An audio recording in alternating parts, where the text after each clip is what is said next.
After the U.S. warned all day of a full-scale Russian invasion of Ukraine, that it was imminent, Vladimir Putin has just addressed the Russian people moments ago, announcing what Putin called the start of a military special operation, in his words, to demilitarize Ukraine. That Russia would bring in troops. He told Ukrainian troops to lay down arms and go home.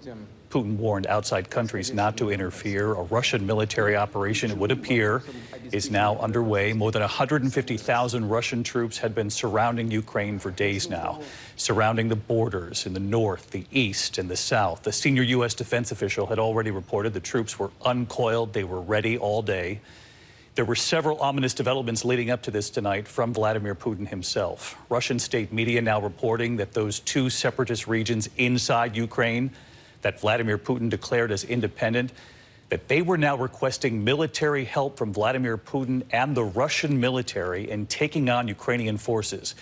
Of course, this was exactly what the U.S. and the West believed Putin would do, that Putin would use a request for help like this, one as a pretext or reason for moving in to explain any large-scale invasion.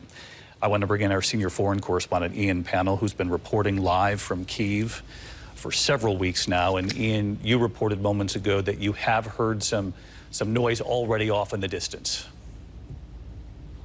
Yeah, the distinct sound of explosions on the horizon here in Kiev. We've heard at least four what appear to be strikes lighting up the night sky just in the last really 10 minutes or so. As you say, it looks like the darkest day has come to pass following this speech by Vladimir Putin. We decided to launch this special military operation, calling on the Ukrainian military to lay down its arms, talking about the denazification and demilitarization of Ukraine. I mean, judging by those words, this appears to be the worst case scenario, potentially. We have to wait and see. Not just forces moving into the east to these rebel-held areas, but potentially moving on other parts of the country. This seems to be a much larger ambition. It's no longer just about the Donbass, this industrial heartland in the east of the country. It doesn't really seem to be just about Ukraine per se. He again warned foreign countries not to interfere. He talked about NATO expansionism. And I think there you have it, really, what Vladimir Putin is really concerned about restoring the might of Russia at the expense of the people of Ukraine.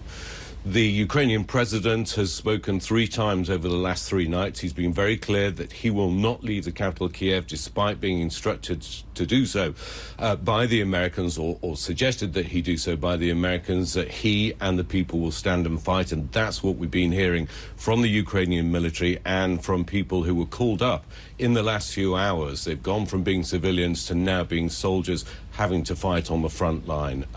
We have to wait and see what targets were struck here in Kiev. There have been reports of explosions in other areas. You know, what is the military objective here?